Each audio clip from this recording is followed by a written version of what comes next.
jeex na looy def rek moo tax ñu bàyyi la waaye du ay wax merci waa Touba.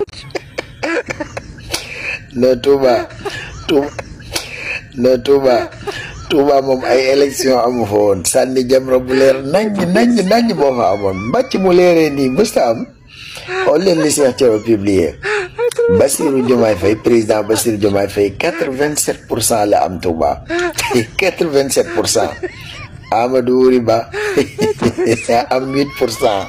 les restes séddoo 5% yi sa waay lii ñaaw na lii moom du ay élection lii sànni Jamra la tudd.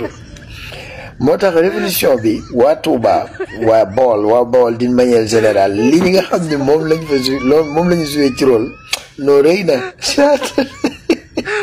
waxoon naa ko ci benn vidéo bàyyi leen di xas gaay yi naan seen bopp yi dara néew ci billaahi ñoo leen gën a yeewu ñoo leen gën a xam yi vote te ñoom bu ñu xasee ba ni kirtim jàpp saye jeex na looy def rek moo tax ñu bàyyi la waaye du ay wax merci waa Touba.